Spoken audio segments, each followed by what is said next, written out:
Hello, everybody, and thank you for tuning into the Liberty Report. With us today is Daniel McAdams, our co-host. Daniel, good to see you. Good morning, Dr. Paul. How are you this morning? Very good. Yeah. You've been paying attention to the news? Yeah, I'm pretty scared. There was some Republican political news last night and some Democratic political news last night.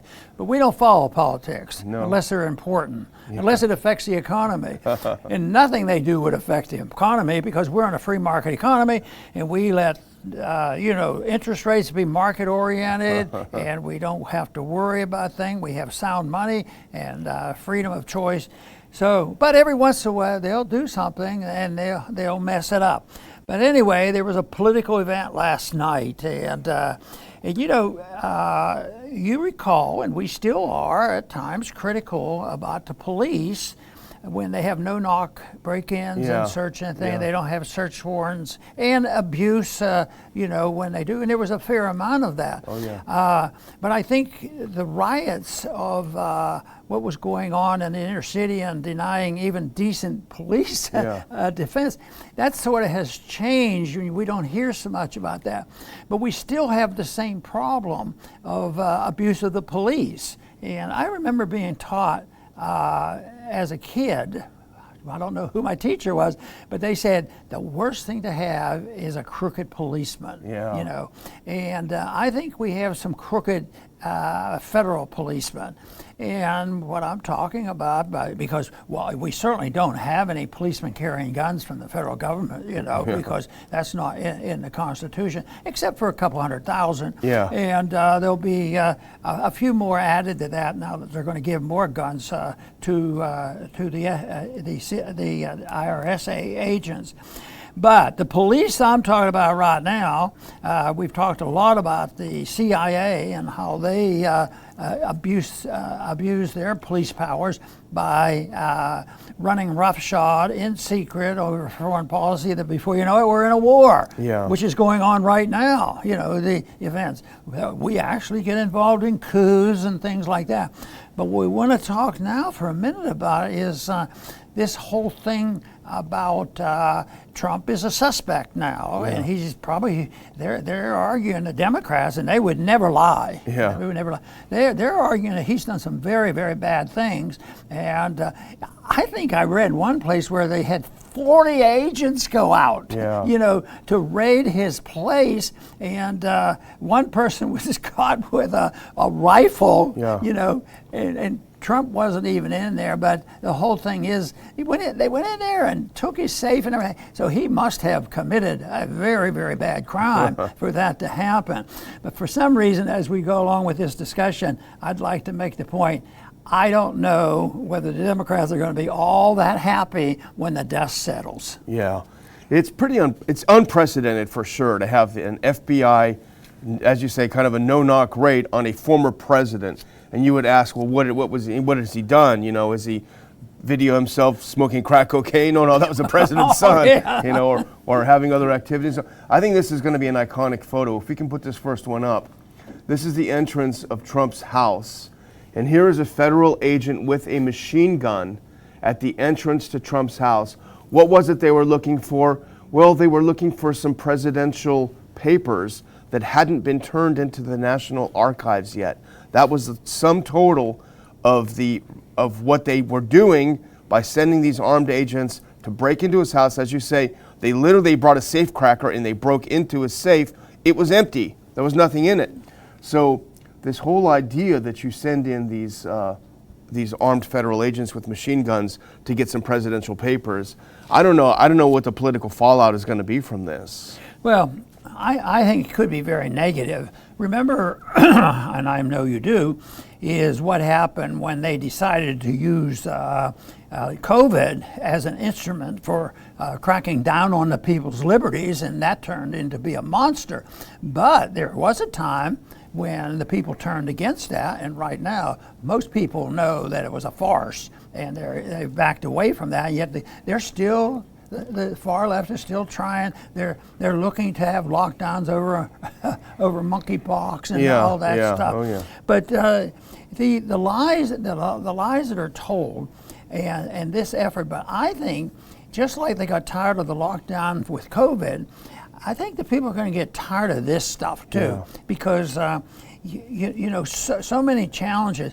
My theory is, and this is a personal theory, is why I think that the Democrats haven't achieved a whole lot, is because they have a motivation. Most people, when they go to town and try to do good things and bad things, they're motivated for something. The Democrats are motivated. I said at one time they were just jealous that this guy won. He was politically incorrect, and the people liked him. Oh, that has to be a mistake. And the Democrats decide they're going to hate him. And the hatred just grows and grows, and now they'll say, and then a bunch of Republicans said, anybody but Trump, and this hatred persists. And I think the people are going to wake up and say, well, really, once they realize all these papers were going to the government storage and to the archives. Yeah. So what were they looking for? They weren't looking for, he wasn't charged with a crime, but this has been going on and on. Just think of the investigations and the money that he and the political allies had to spend just to cancel out their lies. And they've turned around to all the charges made against Trump. Turned out that they were doing exactly the same thing, what they were charging Trump with. And so I think people are tired of that. The people don't believe what the government says. But the big question is, I think the people who really, really hate won't change. They're not going to change. But I think the people, the normal people and the people who have at least an open mind will hear about it. They changed their mind on lockdown when it got overbearing. And I think this type of stuff is going to be overbearing. But, it depends on what the Republicans do with this. The Republicans haven't always been, pure at heart, on what they do. But I would think, I'm predicting that this will backfire on them. I think the whole thing smacks of desperation. I mean, how long have we been hearing, oh, Trump's going to be in an orange jumpsuit pretty soon, they're going to arrest him, they're going to arrest him. So the January 6th commission, I think, is basically come out empty-handed. They keep threatening he's going to be arrested. Looks like they've got nothing. They've got nothing that'll stick. So they send out these federal agents to try to find something desperate, some paper, maybe Trump scratched on a napkin, let's start a coup or whatever. Let's have an insurgency. That's what they were looking for. But it does seem like it's the January 6th commission. It's the arrest Trump, keep him from running, which makes you wonder what they're afraid of. Here's a clip from Ron DeSantis, because of course the Mar-a-Lago is in Florida. He says the raid of Mar-a-Lago is another escalation in the weaponization of federal agencies against the regime's political opponents, while people like Hunter Biden get treated with kid gloves. Good point. Now the regime is getting another 87,000 IRS agents to wield against his adversaries. Banana Republic. Pretty strong statement, pretty good statement. He talks about the use of federal agencies to attack political opponents. Well, Dr. Paul, I've got a surprise clip, a blast from the past. A friend of mine, Ryan Dawson, sent this to me this morning. Let's watch this. Here's another person talking about the FBI being used to hunt down political opponents. This is a video clip from 1988, a certain candidate called Ron Paul. Most of our history, we didn't have those institutions. The FBI came in during the First World War. And interestingly enough, one thing that Woodrow Wilson did, he used the FBI to spy on American citizens and actually arrest them if they disagreed with his foreign policy about going to war in Europe. And isn't it interesting how recent they used it in the Vietnam era? Democrats used it there. Republicans used the FBI to spy on 100 different groups in this country, including the churches, who disagree with the policy in Central America. It almost looks like the FBI was designed to spy on Americans who might be disagreeing with policy, especially the foreign policy. So the FBI, although I don't think I could condemn everything they've ever done, because I'm sure some of the investigations and investigation of crime has been beneficial, but that could be accomplished through Justice Department within our states. We wouldn't reject that portion of it. I think the FBI has kept and continues to keep a lot of records on a lot of individuals. The CIA has only been here since 1947. Their record is lousy. I mean, just think of the CIA used by the Democratic administration to So that was long but worth it. I agree with. I want to vote for that guy. I don't think I'm going to change my mind on that one. I want to vote for that guy. So they've been doing it a while. I guess it's a message that we see here. And that means that crooked cops have been around for a long. It's probably historic, but what we're dealing with is here. Here and now. It's just. I know you have another thought, but I was thinking that. How are they going to work Hillary into this? Yeah. It's not complicated. I would say about 90% of the Democrats don't want to see anything to do with Biden, and I don't think his tremendous successes here are going to erase that. So guess what? Hillary is going to be out there. Can you imagine Trump and Hillary running again and going back and forth on this thing? So, pop the popcorn. Yeah. I was thinking back, okay, say Trump took some classified documents or whatever, or didn't turn them back in.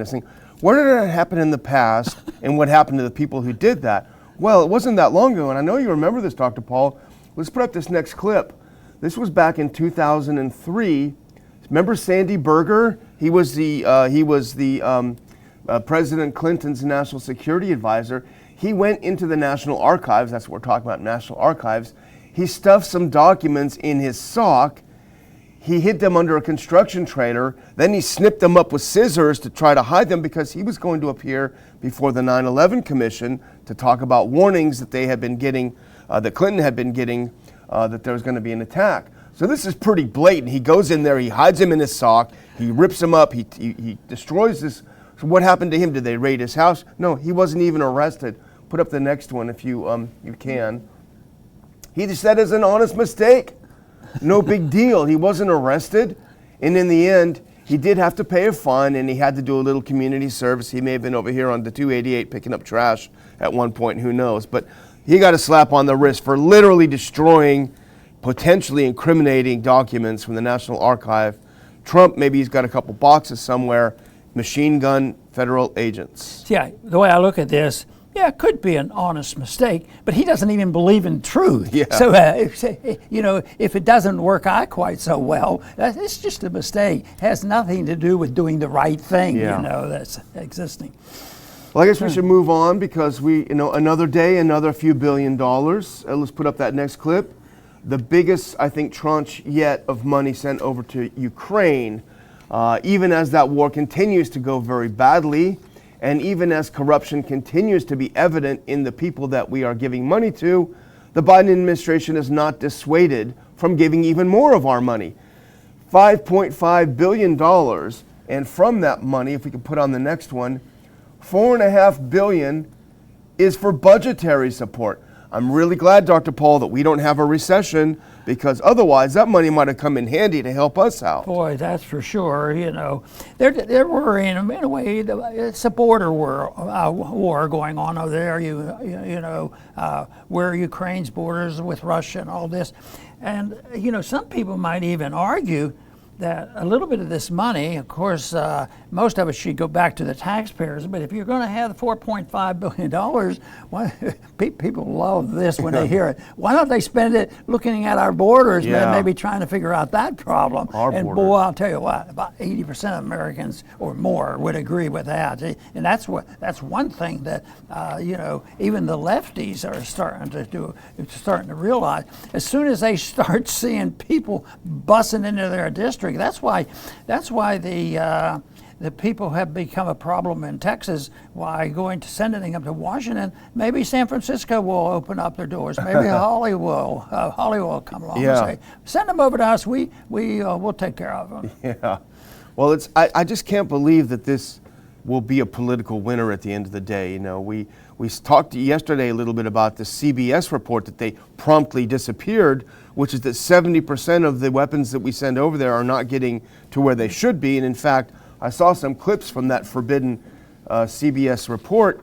They interviewed a woman, an expert down there, saying that we have no idea where these weapons are going. Maybe they'll turn up in Syria, maybe they'll turn up anywhere. So I just can't believe, Dr. Paul, that this will continue to be a political winner for the Biden administration, especially as Americans keep feeling the pinch of inflation to keep sending billions of dollars for their budget while ours is getting attacked.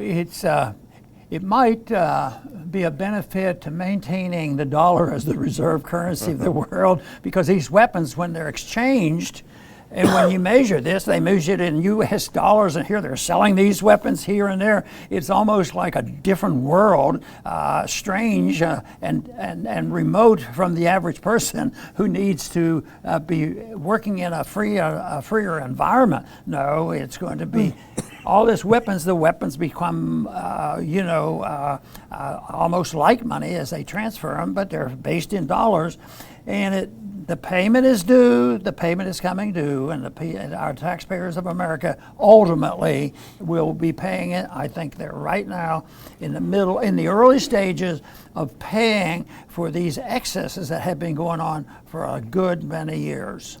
And as we always say, the fact that these weapons are not being tracked at all, I think it makes commercial air travel much, much more dangerous, especially in Europe and elsewhere. The Middle East, you've got these rockets that can blow commercial jet planes out of the air, falling into the hands of who knows what, who knows who. I mean, maybe that's what the CIA wants.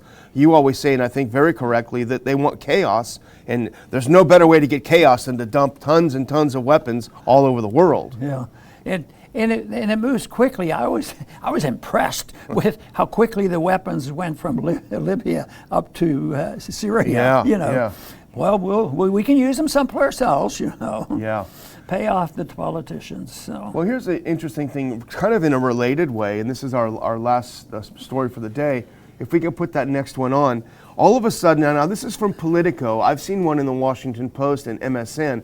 All of a sudden, the mainstream media is putting out story after story about Biden's victories, stacking up great victories. And this one says, Biden is suddenly piling up wins. Can the Dems make it stick?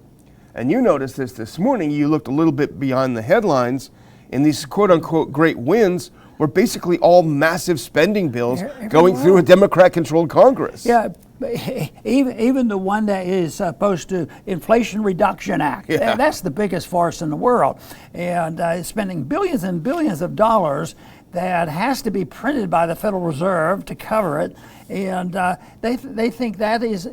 And they do it with a straight face. This is an inflation reduction bill, but they were going to solve the problem of health care and climate change, and we would always do it by taxing the rich, and that'll solve the problem. But then it didn't take very long where some credible budgeteer people went and looked at it, and they said, "Do you know what? Most of it's going to come out of the pockets of the middle class, and then which is another tax on the people, and it's amazing that they still bother. I guess the credibility is that you have to pretend that you're paying for things and you have a tax, but really the taxes are always paid by debt, and I think compare it to, because it just so very much surprised me when I found out that we paid for World War II mostly by inflation, because I can remember as I delivered newspapers in Pittsburgh, we were always taught to collect quarters and put them in to get a $25 war bond issue, and you had to get up to $17.50. And when you did that, and it was the obedience and getting you into war spirit, had nothing to do with financing the war, and brought people together because we were all in it together. But now they continue to do a bit of that stuff, pretending that they're paying for this, and they call it that. And the other thing that they pretend too is they'd say to us, "Ron, you know this." We're making an investment. Investment, that's a great word, yeah. And then spend it, investment in corruption. Yeah. I should try that with my wife next time I go to Amazon and buy stuff I don't need. It's just an investment. But, you look down a little bit in this Politico article, and it talks about, Biden's string of victories. And then they do have to make the point, all of these quote-unquote victories have happened while the president's been sidelined. He's had 28 shots, and he's got COVID 148 times. It keeps coming back. Can't get rid of it no matter what he does. Takes more pills, gets more COVID. So basically, it's hard for him to take credit, I think, for these quote-unquote victories of passing these spending bills. And as we have seen, and maybe it will change, but as of right now, the polling numbers of job approval have not follow these great victories of his. No, it's not likely to. It might be representing a sea change in attitudes, because I talk so often about the sea change in attitudes that finally ended that disastrous war in the 1960s. The people finally just said enough is enough. Now, did the politicians in Washington lead the charge and come up with a better foreign policy? Did a president do that? No. Nixon was elected, because he was critical of the Vietnam War, and I think 35,000 American people were killed after he got in office. Just goes on and on. It's just so criminal of what they do. It's just spend the money and totally ignore what is the right thing to do. So, and I think though the people finally woke up, demonstrated in the streets, and finally, people were getting nervous about this war, and then the war ended. Yeah. The people. And my goal has always been, and I made a concerted effort with your help in the early part of this century, is why don't we work on preventing it? So you don't have to wait. And yet, what good did it do? I don't know whether it did any good. Somebody else will decide that. But it didn't speed things up. It ended up that the war we tried to stop lasted 20 years. Probably still going on. In some ways. Well, as much as I'm not happy about police raids and knocking on Trump's door with machine guns, I have to say it's probably going to be good for business. So I'm going to close, if we have that bonus clip, to remind everyone of the name of our September conference, Anatomy of a Police State. And that's exactly what we titled today's program, Police State, because these are police state tactics. This is what we're seeing. So you will want to join us on September 3rd. You can get your tickets by going to ronpaulinstitute.org and clicking a link on the upper right saying get your tickets for the RPI Washington Conference. Police State, it's unfolding right in front of us. That's what we're going to be talking about. So get those tickets while they last. Very good.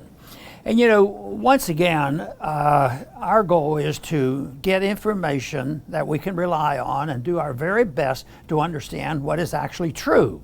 And that is not easy, because there's a lot of people that don't believe that truth even exists, and if it does, they have to circumvent it for political and power reasons, and they do that. But all this, there's so much nonsense that we had to, review. It just today, about the war efforts going on, and the spending huge amounts of money to stop inflation.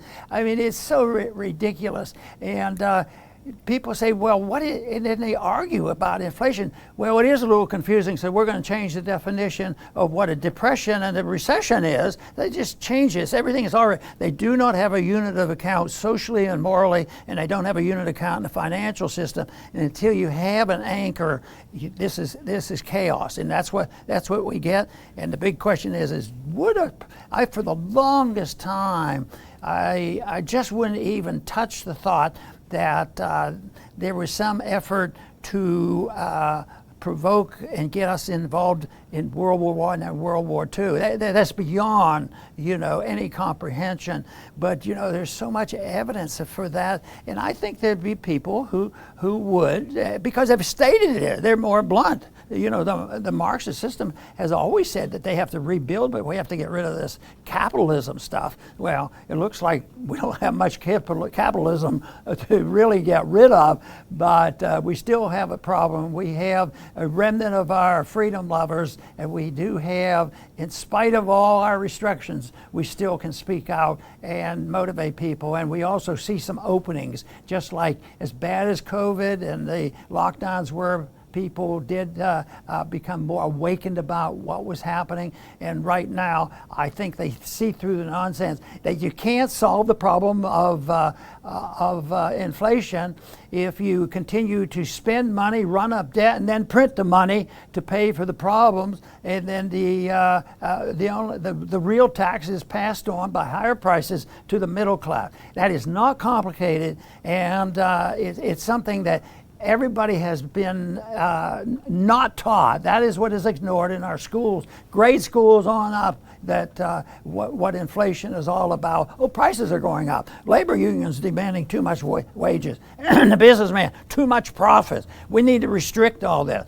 And it's a misconception. It's telling lies that people operate on. So you have, I guess some of them aren't quite as vicious, but lying about the economy and the role of government and what government can do is, I think it's great that people are questioning what they're hearing from the government. And I certainly think the people ought to question and watch carefully and look at this very carefully about where is the justification for opening up the doors to what they did with Trump's home by barging in there. That deserves a review, and there's going to be a chance. I think in a couple of months people are going to have a say about that. They're certainly going to have a say about the borders, and they're going to have a say about the lockdowns that they detested so much. I do want to thank everybody for tuning in today to the Liberty Report. Please come back soon.